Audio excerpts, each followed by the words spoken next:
Halo sahabat PBI, bersama saya Jose Paul dalam podcast Cakrawala Indonesia edisi perdana tahun 2023. Jadi podcast Cakrawala Indonesia adalah media untuk mendapatkan berbagai informasi mengenai kisah inspiratif, kreativitas, dan hal-hal lain yang berkaitan dengan pendidikan, kesenian, kebudayaan, yang penting untuk diketahui sahabat PBI dimanapun sahabat PBI berada. Sebagai informasi, podcast ini akan kami update selalu setiap bulannya. Jadi jangan lupa follow dan subscribe akun Instagram dan kanal YouTube Pusat Budaya Indonesia untuk mendapatkan informasi terupdate mengenai Cakrawala Indonesia. Nah, pada podcast kali ini kita kedatangan tamu luar biasa spesial. Beliau berprofesi sebagai dosen di sebuah universitas di Timor Leste dan beliau juga merupakan penulis buku dengan judul Lalehan Tanis. Beliau juga sudah mengeluarkan beberapa buku selain Lalehan Tanis. Tadi mungkin ada 4 atau 5 buku yang sudah beliau tulis atau beliau keluarkan. Ya, siapakah dia? Ya, beliau adalah Bapak Elidio Agustu. Bapak Elidio Agustu memang sengaja atau khusus kami hadirkan di sini. Berhubung podcast kali ini kita mengangkat materi tentang giat bedah buku hasil karya penulis Timor Leste. Selamat siang Pak Elidio, apa kabarnya? Selamat siang, kabar baik. Oke Pak.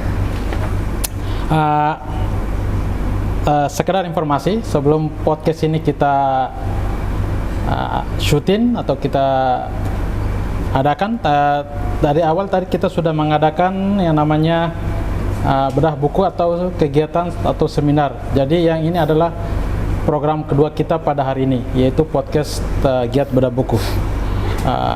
Sebagai pembukaan obrolan kita pada podcast, kami ingin Pak Agustu sedikit menceritakan sedikit latar belakang atau profesi Bapak sebagai seorang penulis dan apa pandangan Bapak tentang literasi di Timor Leste, Pak. Baik, terima kasih. Saya Elidio Agustu Gutierrez, asal Suai Kobalima. Oke, dari Suai. Sekarang tinggal di Fatumeta Dili dan kini sebagai dosen di ISFIT, Institut Filosofia Ide Teologi dan Zaimia Karsyakular, Fatumeta, ISFIT, ya. ISFIT. Lalu kegiatan sehari-hari mengajar, menulis, lalu membuat penelitian. Ya. Jadi selain sebagai seorang penulis, Bapak merupakan seorang pengajar ya Pak di sebuah universitas, Institut Sains Filosofia Teologi di Timor Leste. Ya Pak. Terima kasih atas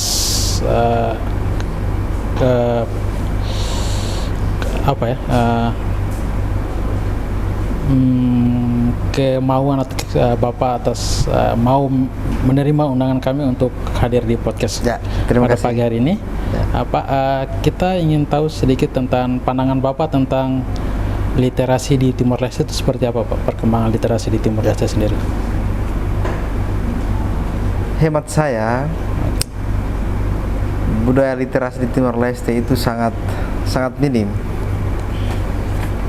Oleh karena saya sangat setuju dengan Pak Ikhwan tadi mengatakan bahwa di Timor Leste, kalau di Indonesia itu ada budaya literasi. Kalau di Timor Leste itu harus ada tambah satu lagi, spirit literasi. Oke, spirit literasi. Di Timor Leste itu masih sangat minim pemuda atau masyarakat yang mencintai dunia literasi. Yang saya alami bahwa mereka belum mencintai, tapi jatuh cinta pun belum sama literasi. Oleh karena itu mungkin pemerintah atau institusi-institusi atau universitas-universitas harus memberi suatu ruang supaya masyarakat Timor Leste itu punya semangat untuk membaca, menulis, dan semangat itu menjadi satu kultur di mana bisa mengembangkan literasi di Timor Leste. Karena tanpa literasi kita itu bisa dikatakan menuju ke arah yang gagal dalam dunia pendidikan. Ya. Jadi dari hasil apa yang tadi Pak Agustu sampaikan, bisa kita artikan bahwa untuk meningkatkan atau menimbulkan spirit literasi butuh kerjasama dari semua pihak, baik pemerintah maupun anak-anak muda atau semua kalangannya, Pak. Seperti itu. Oh ya, oh ya. Pak Agustu, PBI merupakan salah satu institusi milik pemerintah Indonesia yang berada di Timor Leste. PBI juga menyediakan layanan perpustakaan di sini dan beberapa kegiatan yang seperti Bapak tadi kita sudah jalani bersama. Menurut Pak Agustu, bagaimana pandangan Pak Agustu terhadap perang PBI sendiri terhadap perkembangan literasi di Timor Leste, Pak? Setahu saya, awalnya memang saya kurang mengenal PBI itu seperti apa. Tapi ketika mahasiswa saya melakukan KKN di PBI, saya mulai mengenal lebih dekat PBI dan kegiatan-kegiatannya. Lalu berhubungan dengan literasi, saya sangat senang. PBI setidaknya dia memberi ruang untuk para penulis berasal dari Timor Leste untuk berkarya di PBI. Misalnya ada satu kelompok yang di sini, KPKers, teman-teman. KPKers, ya. Mereka PBI memberi ruang secara gratis untuk mereka berkarya di situ, menulis di situ. Itu artinya bahwa PBI mempunyai kontribusi dalam membangun spirit dan budaya literasi di Timor Leste. Dan satu hal konkret lagi, kegiatan seperti ini, tadi beda buku, kegiatan podcast seperti ini, itu bagian dari, menurut saya, PBI berkontribusi untuk membangun literasi di Timor Leste. Kalau misalnya kita melihat di tempat-tempat lain, kegiatan seperti itu dilakukan, itu butuh apa namanya, butuh perjuangan sebenarnya, karena tidak ada ruang. Tidak ada ruang di tempat lain.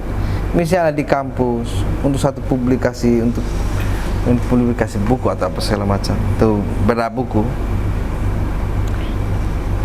Itu yang saya observasi, imajinasi mereka itu lari jauh.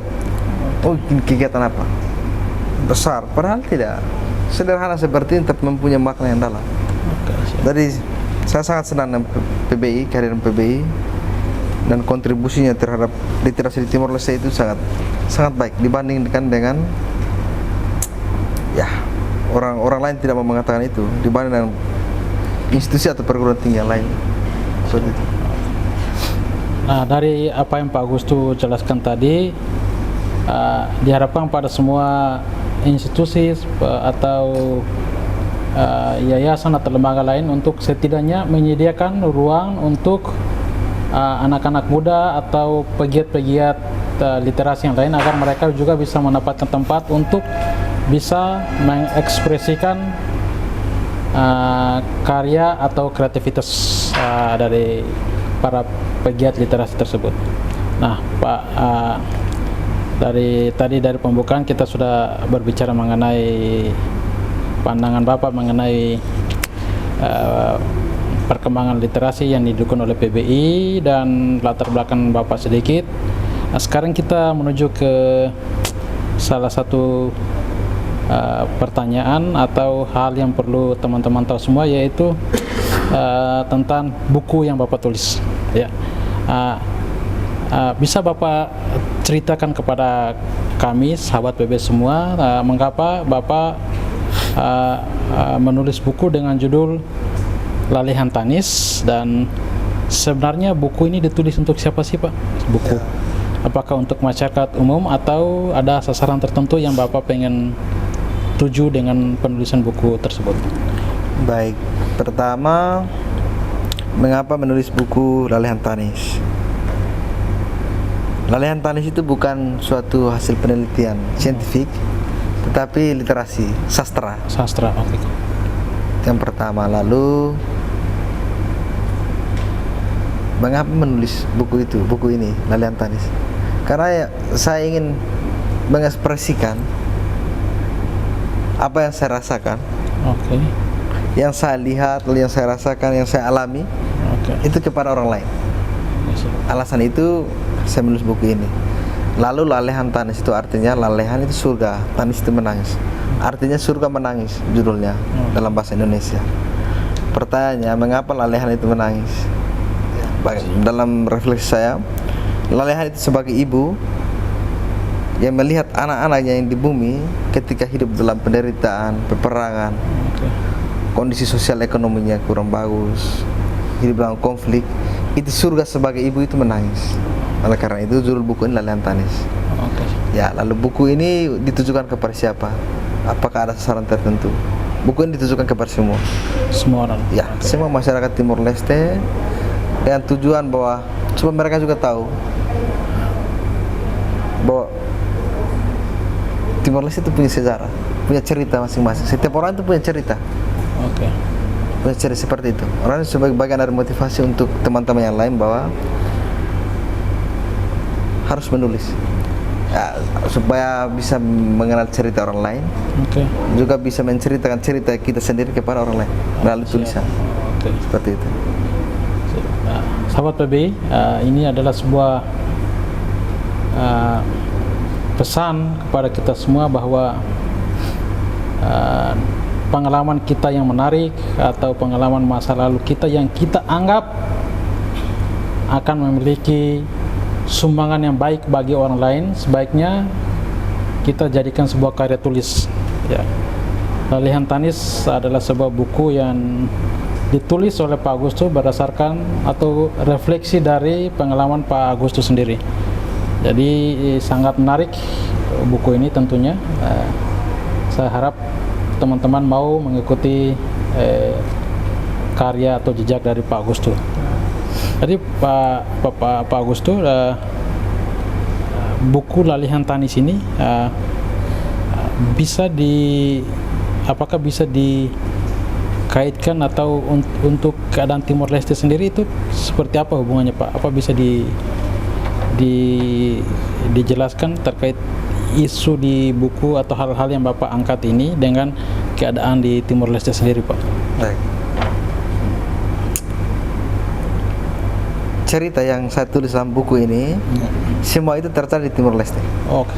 Ya, jadi isu yang ada di buku ini isu tentang Timor Leste. Siap.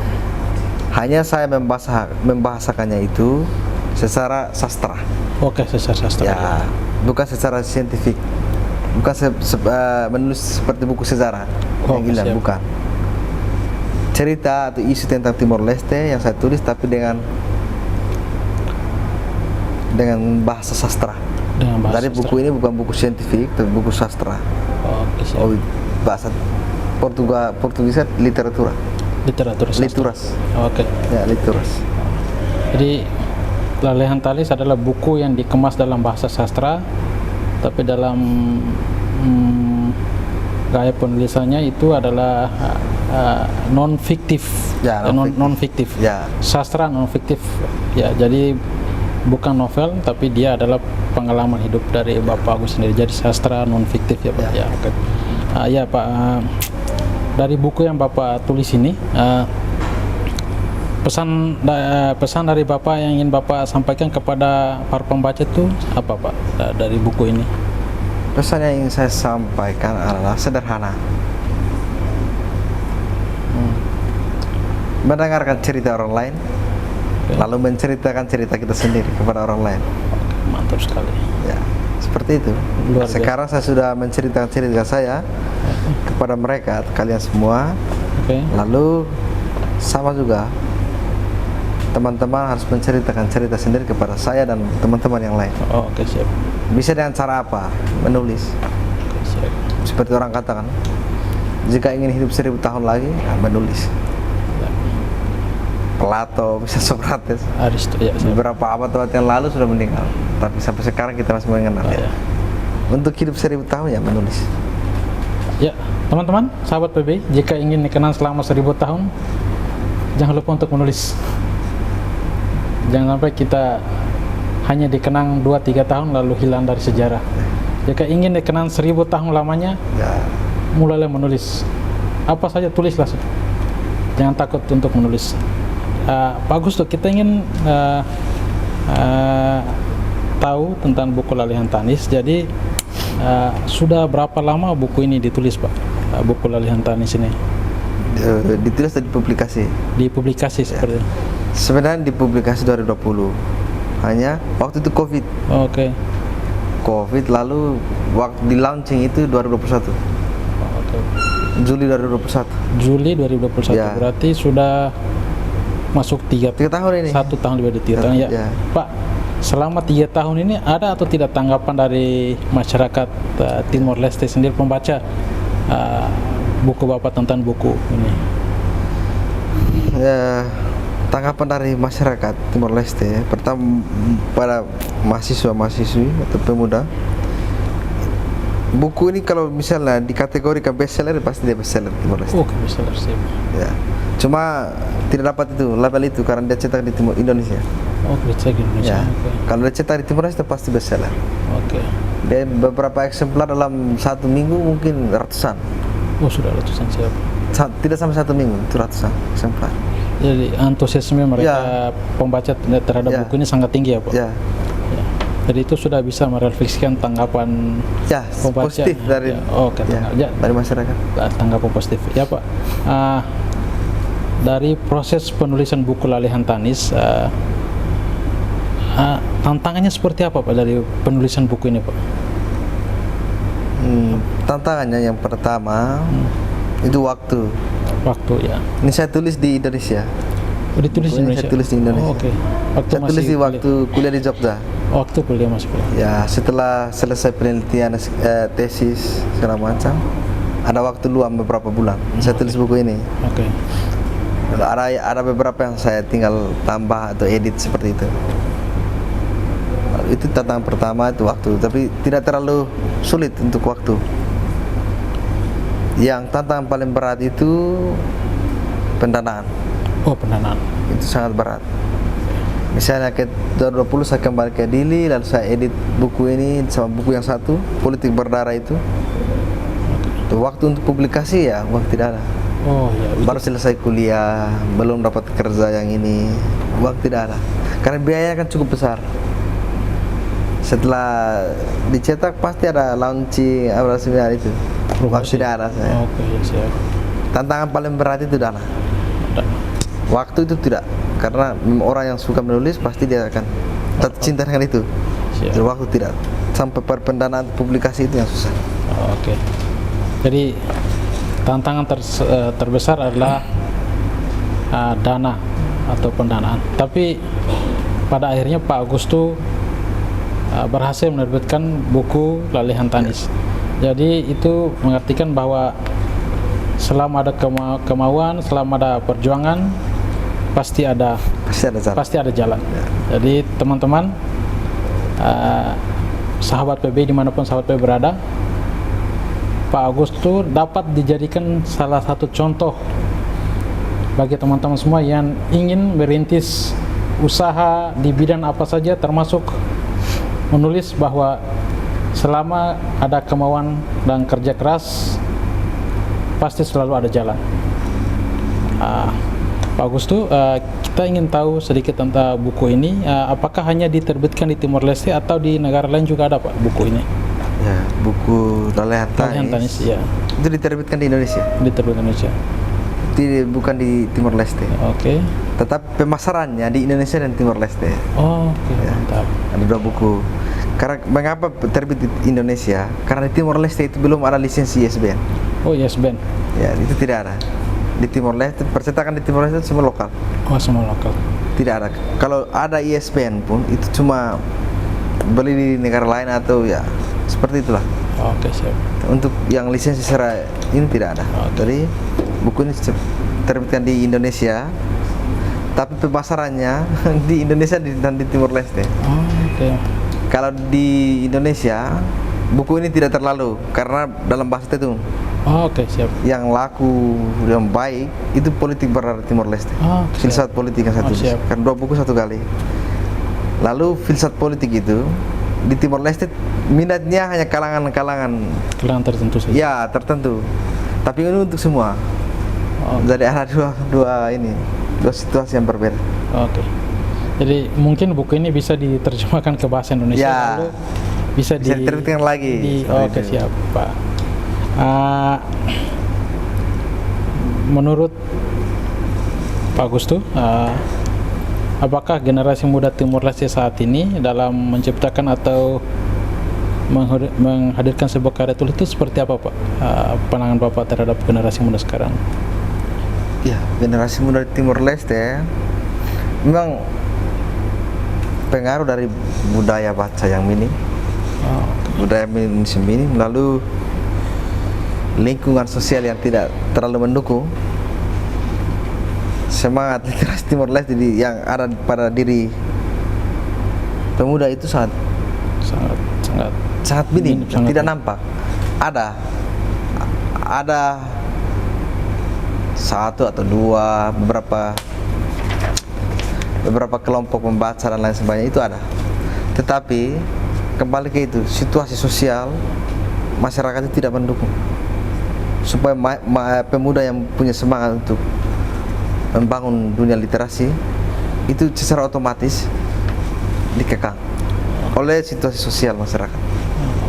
Misalnya mereka semangat untuk berdiskusi, membaca, diskusi di tempat yang lain, berekspresi dalam hal puisi atau segala macam.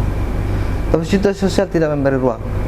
Misalnya pergi minum kopi di satu kedai kopi, mereka ingin berdiskusi tentang satu buku, tidak bisa karena pulang jam 7 malam mereka takut karena ada kekacauan, takut itu. Oleh karena itu ada semangat 1-2 orang pemuda, tidak banyak tapi ada 20% ada, tetapi lingkungan sosial masyarakat itu tidak mendukung. Oke, siap. Karena situasi tidak mendukung, dengan sendirinya semangat itu pelan-pelan reduplah seperti itu. Saya ingat tadi dari bedah buku tadi, kegiatan bedah buku, Pak Gustu memberikan sebuah motivasi kepada teman-teman semua, sahabat PB semua, bahwa untuk mulai menulis sebaiknya kita mulai membaca. Jadi teman-teman, di PBI sudah disiapkan perpustakaan yang menyediakan fasilitas layanan buku dan internet secara gratis dan ruang diskusi seperti yang Pak Gus jelaskan tadi. Di PBI kami sediakan semuanya dan itu semuanya bersifatnya gratis, tidak dipungut biaya apapun. Jadi teman-teman silakan datang dan memanfaatkan semua tempat, semua fasilitas yang ada di perpustakaan PBI.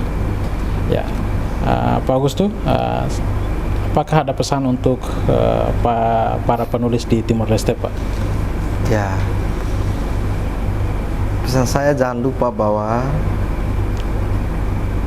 membaca dan menulis itu 2 kaki menuju kesuksesan. Jika Anda ingin dikenang,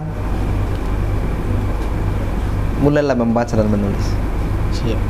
Oleh karena bagi saya membaca dan menulis itu seperti lembaran suci untuk mengukir rasa hati dan pikiran. Bagi saya membaca dan menulis. Setelah membaca Anda menulis. Bagi saya itu lembaran suci, sekali lagi lembaran suci untuk mengukir rasa hati dan pikiran. Itu menulis bagi saya. Sebuah pesan yang baik dan sangat inspiratif, Pak Gustu. Pak, sebelum kita menutup acara ini, ada sedikit pertanyaan yang rasa ingin tahu dari kami. Selain berprofesi sebagai dosen dan penulis, hobi Bapak itu apa sih sebenarnya, Pak? Ya, selain penulis, Pak. Hobi saya itu tidak tahu apa ya. Saya suka main bola kaki, basket, badminton. Lalu hobi saya suka nyanyi,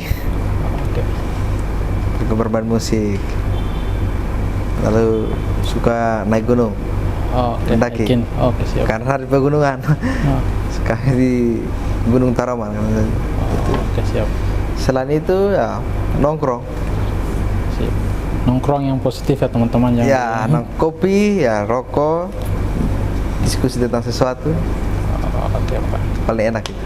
Oke Pak, baik ya. Terakhir dan penutup Pak, bagaimana cara kami untuk bisa mendapatkan buku Lalihan Tani atau semua buku-buku Bapak? Kami harus kemana untuk mendapatkan buku ini Pak? Semua buku-buku Bapak itu. Sekedar informasi, jika ingin mendapat semua buku yang saya tulis itu ke toko buku. Di semua toko buku di Plaza. Oke. Di Nicole Mera. Oke. Lalu ada satu toko buku kecil yang punya saya. Oh, itu di Batu Meta baru didirikan itu. Oh, okay. Itu semua buku-buku saya ada di situ.